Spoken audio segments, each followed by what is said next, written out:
তামুলপুৰ জিলাৰ দাৰকুছিত আৰক্ষীয়ে আটক কৰিলে দুগৰাকী ড্ৰাগছ সৰবৰাহকাৰী। আৰক্ষীয়ে গোপন সূত্ৰৰ পৰামৰ্শেদি আটক কৰে দুই সৰবৰাহকাৰীক। সৰবৰাহকাৰী দুগৰাকী হ'ল ৰঙিয়া বালাগাঁৱৰ 22 বছৰীয়া মিৰ্জা চৌধুৰী আৰু 22 বছৰীয়া আমিনুল হুছেইন।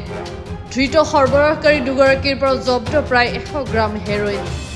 জব্দকৃত হেৰইনখিনিৰ মূল্য প্ৰায় 4 লক্ষাধিক টকা হ'ব বুলি জানিব পৰা গৈছে। সন্ধিয়া ৰঙিয়াৰ পৰা তামুলপুৰলৈ ড্ৰাগছ লৈ আহি থাকোঁতে দাৰকুছিত আৰক্ষীয়ে ড্ৰাগছসহ আটক কৰে দুই সৰবৰাহকাৰীক।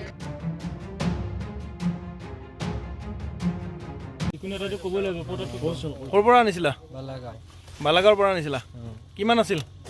কিমান আছিল এইবিলাক নাজানো, খালি এনেকৈ এক পেকেট কিবা সেনেকৈ। কিমান টকাৰ মালটো কিমান টকাৰ হ'ব? সেইটো আমি গম নাপাওঁ ভালকৈ। কি কৈছিল 30,000 নে কি কৈছিল? আৰু কোনোবা আছে নেকি তোমালোকৰ লগত?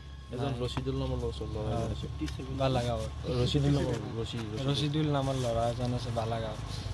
বালাগাঁও নহয়, আমাৰ কলেজ চকৰ ৰচিদুল। কলেজ চকৰ ৰচিদুল আছে, ৰঙিয়া কলেজ চকৰ ৰচিদুল এজন আছে। কি লৈছে আমি ইয়ালৈকে।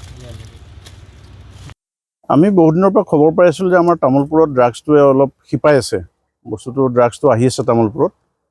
গতিকে আমি সেই অনুসৰি আমি চ'ৰ্চ লগাইছিলোঁ। চ'ৰ্চ লগাই আমি মানে খবৰ ৰাখিছিলোঁ যে কেনেকৈ ধৰা যায়। সেই অনুসৰি আজি আমি চ'ৰ্চৰ খবৰ মতে আমি গম পালোঁ যে তামোলপুৰত ড্ৰাগছ বিক্ৰী কৰিব আহিব। সেই অনুসৰি আমি ইয়াত এটা মানে নাকা লগালোঁ, ছাছপেক্টেড আৰু মানে ছাডেনলি যিটো নাকা বুলি কয়, সেই ছাডেনলি নাকাটো লগাই মানে দুজন ড্ৰাগছ পেডলাৰ এতিয়া ড্ৰাগছ বিক্ৰী কৰিব লৈ আহিছিলে, এটা চাবোনৰ কেছত লৈ আহিছিলে। সেই মানে ছাছপেক্টেড টু বি ড্ৰাগছ, মানে heroin, suspected to be heroin. তাৰ ৱেইট আছিলে মানে পলিথিনটোৰ সৈতে আছিলে 62 গ্ৰাম, আৰু খালী ড্ৰাগছখিনিৰ ৱেইট হৈ গ'ল 57 গ্ৰাম। আৰু 57 গ্ৰাম এই ড্ৰাগছখিনিৰ এপ্ৰক্সিমেট ভেলু 3,92,000। আৰু দুজন আমি ডিটেইন কৰিছোঁ ড্ৰাগছৰ লগত। এজন হ'ল মিৰ্জা চৌধুৰী আৰু এজন হ'ল আমিনুল হুছেইন।